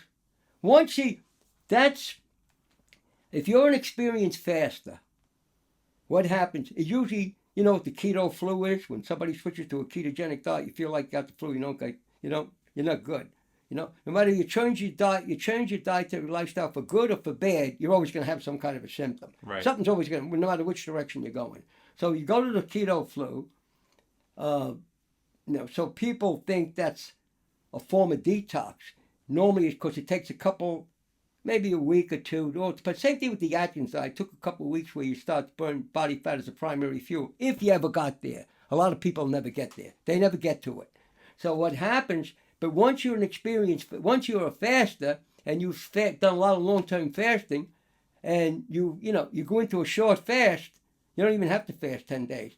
All I had to do when I did that, was walk. I started out a walk, I broke into a jog, and boom, I knew I was into burning body fat. You have tremendous energy. People think you're not going to have any energy on a fast. You have and all you need is a little bit of fat. You don't need a lot of fat. If you have an ounce of fat, you could probably run 15 miles. I was very thin. I had a little bit of, you could look at the serratus magnus here where your ribs are. If you have a little bit of flesh covering that, you got enough to fast 10, 15 days. I don't recommend anybody try that unless they know what they're doing. I did a lot of fasting under extreme conditions. I was already thin. And I was doing a lot of fasting even when I got married until I promised my wife I wouldn't do it again because she thought I was... That's the cycle that people need to break through. So most people think you need food for energy.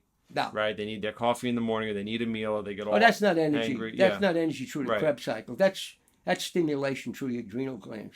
Listen, when you have elevated cortisol, which is stress hormone, if you have that continued, and I've been through that, I know what it can do to you. It can do a lot of damage. If you have elevated cortisol, it's going on for a long time, it's going on for a while, and you don't come out of the fight or flight response, and you're living in stress, it's going to eventually affect your thyroid. You're going to end up with an underactive thyroid or Hashimoto's disease or something.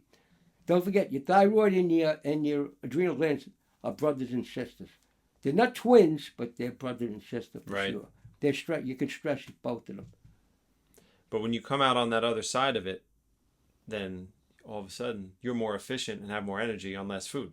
Like today, all I had was juice. Right. And it's 3:41 and we're rolling through. Right. And that's what makes me more efficient. So if I had a lunch, I'd be sitting here, I'd be dull. I wouldn't be asking you the right questions. It'd be, that's the cycle. People don't believe that. They don't believe that. Of course, it's anecdotal. They go their own experience when they skip. That's why a lot of guys that lift weights and eating 5 meals a day and eat a lot of protein, they skip breakfast. They're ready to pass out. Yeah.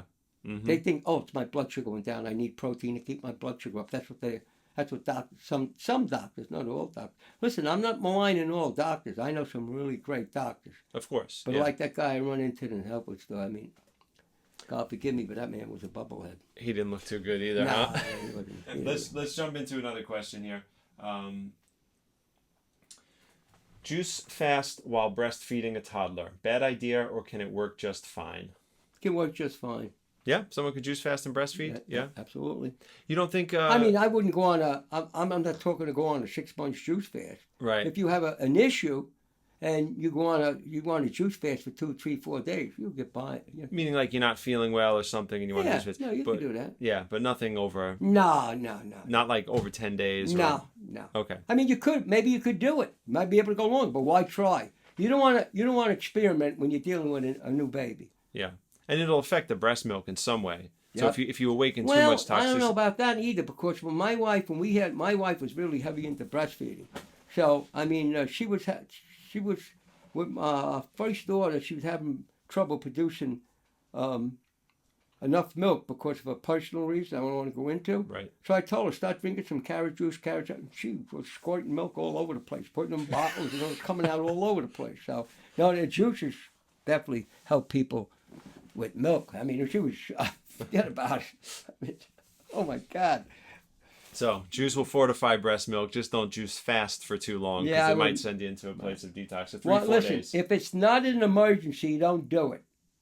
You know what I mean? If you're doing it because you heard somebody on the internet saying juice fasting is the most wonderful experience, wait till after the baby you stop breastfeeding. If it's an emergency and a short juice fast, maybe you might want to consult with somebody who knows what they're telling you. It's okay. And by the way, if someone's puts themselves in a deep state of detoxification and they don't feel well and they need self-care and they need to take it, and you have a baby, you're probably not going to be there for your baby if you're going to need naps and body work. I mean, it's... in general, I like to answer that question, maybe change the answer a little bit. Unless I wouldn't do it.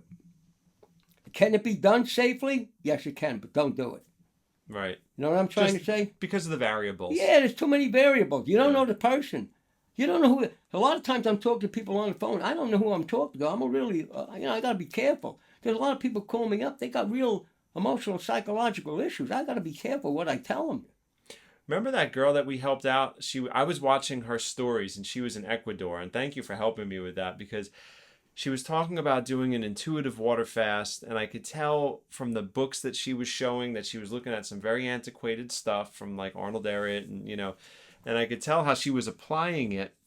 And I thought, I really don't want to watch this girl kill herself on social media, right? And she basically did the water fast. It's a little frightening sometimes. Yeah, she had a tremendous experience, and when she broke the fast, she did it wrong, and she went temporarily blind. She had severe muscle spasms. She was out on where she couldn't walk. She was curled up on the floor, and like she was with a bunch of other, hippie kind of raw food people on a farm. If you're on a 30, 40-day fast. Well, she only did, I don't know how many she did. I think she did 20 days. I you break the fast wrong, there's a good chance you end up in the emergency room. A very good chance. Breaking the fast is actually the most important part of a water fast. Yeah. That's one thing about juice cleansing. I wouldn't even call it fasting. You don't have to. You're not going to really mess yourself up if you break the fast wrong. It's basically because juices is really liquefied food. It's all based on what you're leaving out, and the juices are liquefied food. It goes right through your stomach, it's absorbed into your system. Very little digestive any at all, and you're getting those vitamins and minerals and those enzymes. So there isn't like being on a water fast. After 3 or 4 days on a water fast, your system kind of shuts down. When it shuts down, it's taking all that energy that you use for moving around. And now there's people out there telling people to go on a water fast to exercise as much as you can because you're losing weight faster, you're burning up all the endogenous material. No, that's not my estimation. That's not a good idea. I don't believe in that. I believe that you have to, rest. I mean, you can move around, but if somebody is really, really sick, that energy you're squandering could be enough to have a total disaster on your hands. And if you end up in the emergency room, they might kill you if they don't know what's going on. Yeah, no. And they're probably not going to know what's going on. No, they're not going to know what's going on. If you want to fast, they give you the wrong thing intravenously, your heart could stop. It's really scary. Yeah, it's happened to some people. Oh, yeah, I know cases where it's happened. People we know. Went to the emergency room, they never came out. Let's jump into another question here. Right. How much daily fruit would be okay for non-athletic female but doing colonics twice a week? For non-athletic female. Yeah. Obviously, we can't see her body. We don't know if she's heavy. We don't know. Let's assume that she's just non-athletic, meaning she doesn't go to the gym. But let's assume that she's not. And she's just getting into a healthy diet. Well, we don't know. This is the problem with Instagram, but we don't know. But I'm just looking at that tiny little profile picture there, and I'm gonna guess that she's not in bad shape. She's just not athletic. Right. Well, I would say she could eat as much as 3 to 5 pieces of fruit spaced throughout the day, because I don't know the kind of conditions she's in. Yeah. For an athletic person, when I was training for the marathons and everything, I in the beginning, I was just eating a lot of salads and drinking some juice, and I used to train maybe 50 to 70 miles a week, and when it came time to run long distance, I didn't have the fuel, I didn't have the gasoline, so people say, oh no, you can't eat too much fruit. So I started eating a lot of fruit and forget about it. Very rebellious of you. Huh? Very rebellious. It's the best thing I ever did. Immediately starts eating more fruit. I also don't believe people should be eating tons of fruit and they're not doing nothing. They're addicted to to the rush they get from the fruit. The blood sugar goes up and down. There's people out there telling people that. And there's a lot of, people telling people they were fruitarians for 15, 20 years. I don't believe that. They just ate fruit 100%. Fruitarianism is huge right now. The Woodstock Fruit Festival just happened. I was going to go up for a day, but the person I was going with, his car broke down, so we didn't get to go up there. Kyle from my office went up there. I don't know how many of these people are in life 100% fruitarian, but there's quite a few now. I'm surprised that it's such a popular movement. Well, there's a lot of people been recommending fruitarianism. I do eat a lot of fruit. You know what I mean? But how much do you eat in a day? Well, it all depends upon what my activity level is. I'm not going to put gas in my car when it's got a full tank of gas. Right. So if I haven't been exercising, lately because I injured my piriformis muscle, and so I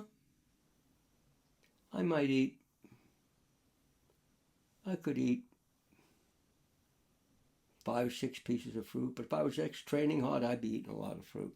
You would double that or more? Oh yeah, I yeah. Would. Don't forget a half hour after, if you just ran 5 miles, 10 miles long distance, half hour after that, you don't secrete insulin, so your body's, blood sugar's not going to go up and down. It's just going to suck it right up. Pull it right up, burn it up. Pull it right up.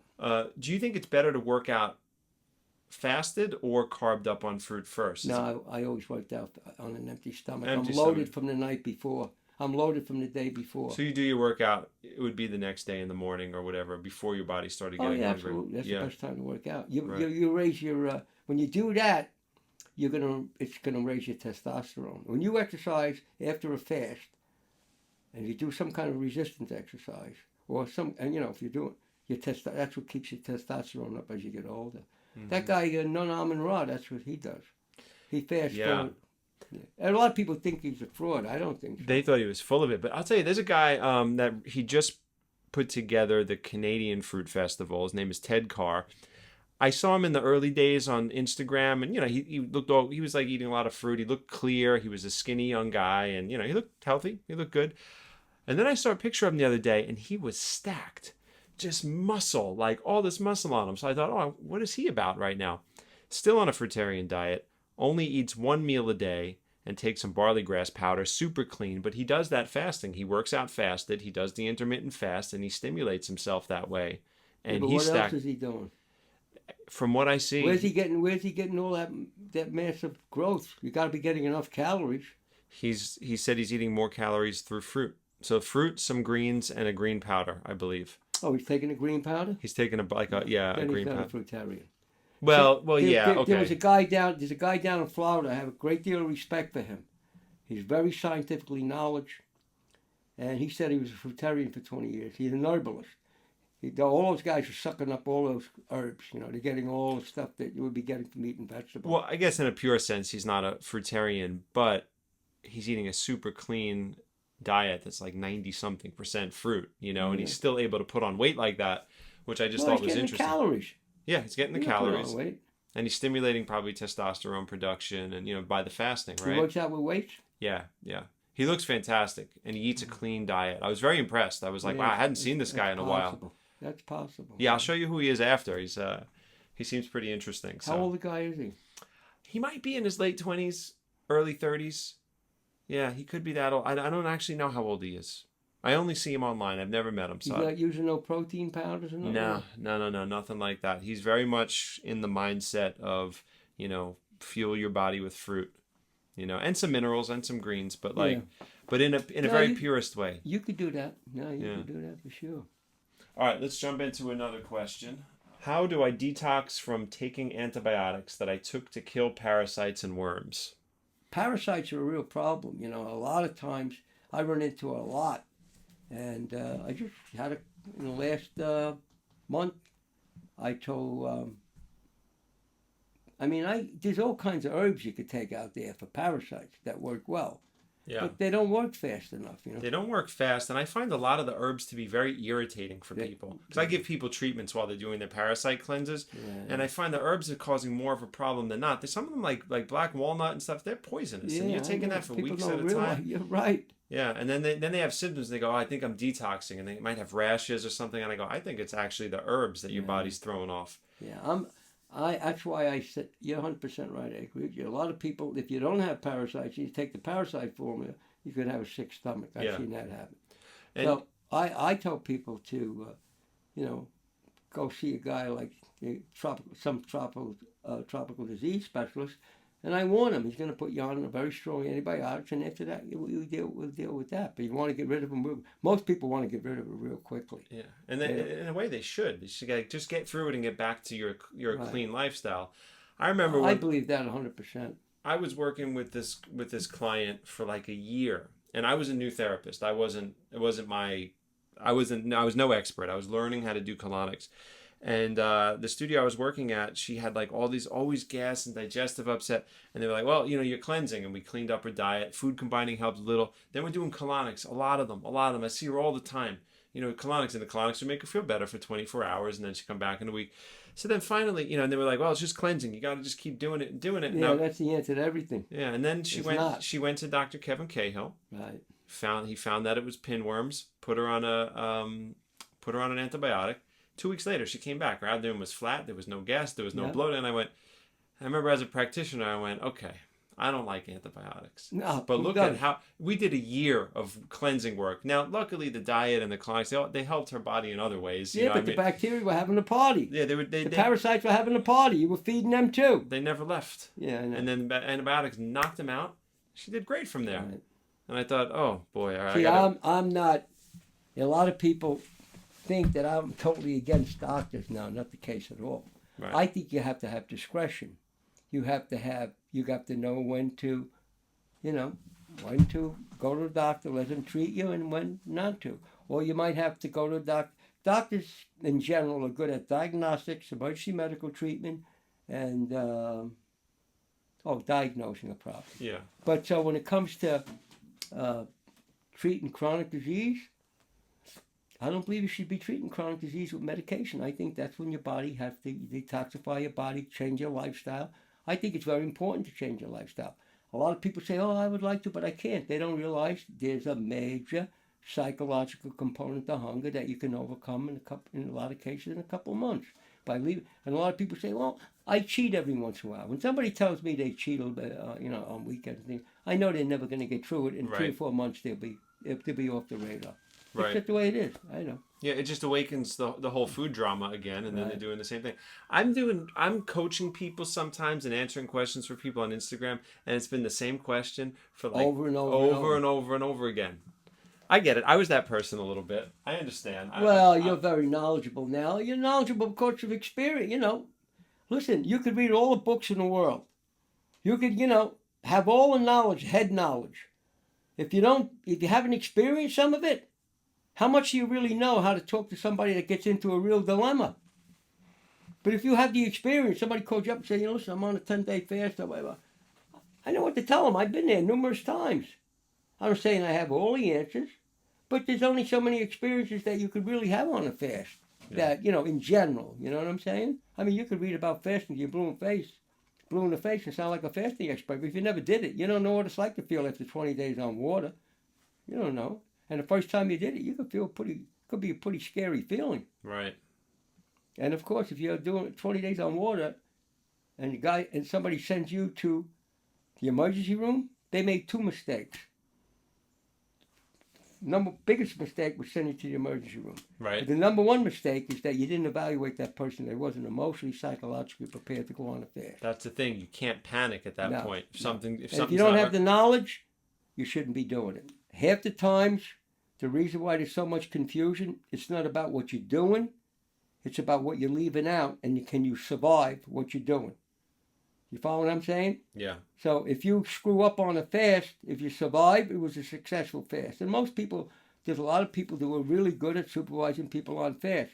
It's really not that complicated, but a lot of these people think, you just keep going. They check your vital signs, your blood pressure and all that, And there was Dr. Scott, the guy in Cleveland, he used to some of these guys give you a blood test because the blood test could be indicative that you're getting into distress. But not always.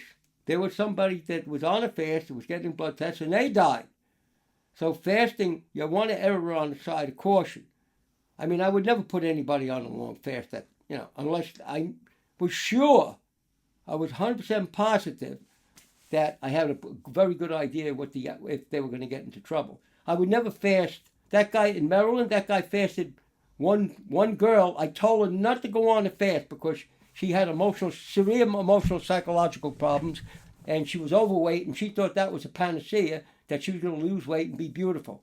Well, her father went and got her, and he called me in the car. He was coming home to New York, and he said he was going to send the cops down here. And I told him, nah, don't do that. Now I think about it, I should have let him do it. I said, I could help her out of this. I helped her through it. But never should have put that person on it. Never. I fasted a girl on Staten Island, took her out of South Beach Psychiatric Center. I went to the house every day. I knew because she was going to listen to me 100%. After 18 days, she passed 8 pounds. She called me up and said, I think I'm having a baby. I said, were you pregnant? She said, I don't know. You don't know. I ran to the house. I said, oh my God, what's going on here? So I didn't know she was being intimate with people like that, you know what I mean? So I ran to the house. And she was psychologically, okay, so she was not. So she wasn't, she had some issues. Nice person, but overweight. She looked, now I thought about it, raced through my mind. She did have a belly, it looked like she could have been pregnant. Yeah. I said, oh my God, how could I have missed that? So I went to the house, and, I went upstairs into the bathroom, and she was like, sweating, in a cold sweat. She was sweating like a pig. And she said, look in the toilet bowl. I looked in the toilet bowl. I looked. There was at least 8 pounds of fecal material in there. I had to take the plunger, take the stick out, and I'm trying to break it up to go down the toilet bowl. And she was bleeding.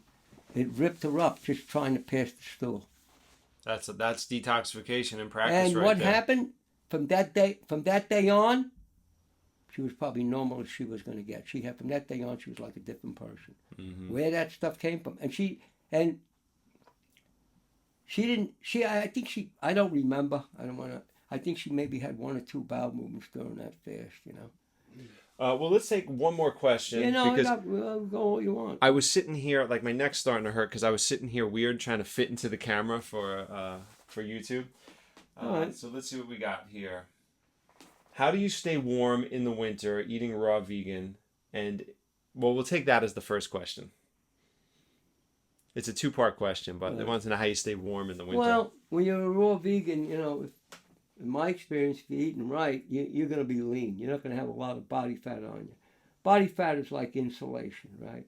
Then it also has to do with the amount of inflammation you have. A lot of people eating, they're warm even in the coldest weather, because they have a lot of intercellular gas pressure, which generates a lot of heat in your body. You ever see these big, heavy people walking around in the winter with a T-shirt? Yep. And they think that makes them super healthy.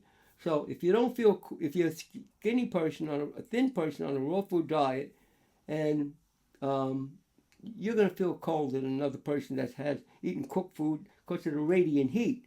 Plus, if you're in the winter, if you're a raw fooder, I certainly wouldn't take all the vegetables out of the refrigerator that are real cold and put them in the juice and drink them cold, because just like warm food will give your body heat, cold food will actually make your body have to, it's going to affect you. Your body will respond, though. Your body will bring your temperature up.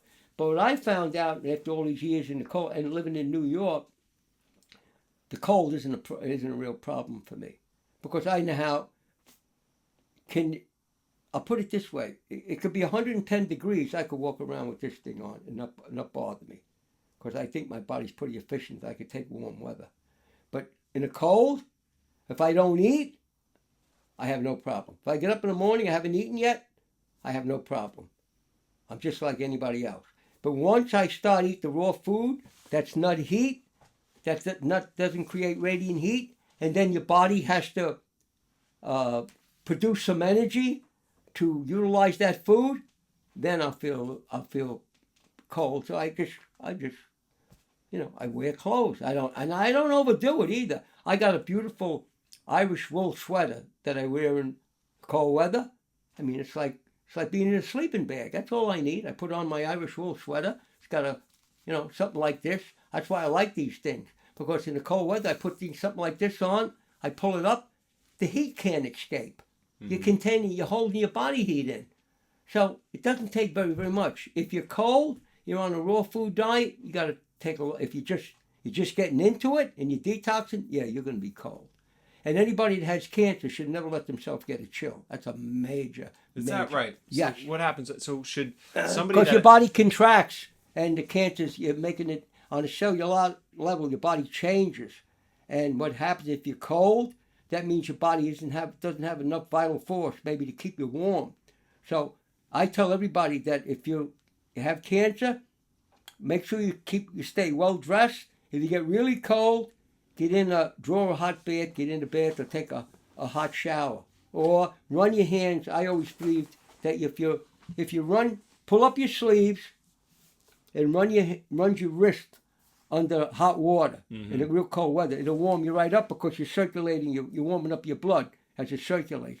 So for detoxification purposes, would cryotherapy and cold immersion be out for people with cancer then? You wouldn't recommend those? No, I wouldn't recommend that. I've never been in a cryotherapy thing. But you have to come by and get a session with us. I wouldn't recommend that though. Not for cancer. The reason why I wouldn't recommend, because I don't know the answer to that question, to be honest with you. Right. But I would, just in general thinking, I would say it might not be a good idea. It's a beautiful systemic detox process because of the cellular contraction, and also it boosts immunity immediately. The immune system gets triggered and naturally boosts up. Yeah. So have you ever had anybody have any complaints that did a cryotherapy? Anybody ever have any complaints?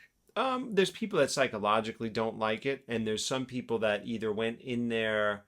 There's some people that I suspect went in with some lotion on them, or some type of, or they were too sweaty, and they would get like a little burn on their skin or something like that. But aside from that, nobody's ever complained. No one's ever had a real problem with cryotherapy. It's a very surface treatment. So it's the skin gets the communication that it's negative 250 degrees, and you're only in there for a limited amount of time. How long are you in there? 1 to 3 minutes, depending on whatever the person wants. I mean, the chamber, we can get somebody out of it in 1 second. But you say pain reduction. How long does the pain reduction last? Does it last any length of time? Yeah. 3 hours, 4 hours, 10 days? I mean, look, if you have a problem, like if your spine, if your neck is out, or you have an injury or something, it might creep back in by the next morning, and then as your body's healing it, but it drops the inflammation very quickly. Yeah, I could see that. So that makes quickly. Perfect sense. Yeah, I understand that well. First time I did it, I knew immediately. I walked out of the chamber and I went, "Oh, this isn't a fad. I thought this is legit." I felt it in my body. I just felt my chemistry changing, my blood flow changing. I felt so good afterwards, and I thought, we definitely want to have this. Wow. How does it feel when you're in there? Do you actually feel like you're freezing? In the beginning, yes, but this is the part I was, like the first few times you do it, yes, but and maybe not. Like, it depends on the health of the person, like the vitality of the person, and it depends on how much you've eaten and how much sleep you've had. If you're not had a lot of sleep, some people it feels colder to some people. It's felt colder to me. If I go in there right now feeling amazing, I just sit there, I'll talk to you. It's like nothing's going on, but I've done 100 of these, and I had plenty of sleep. You've so been I'm in fine. there 100 times?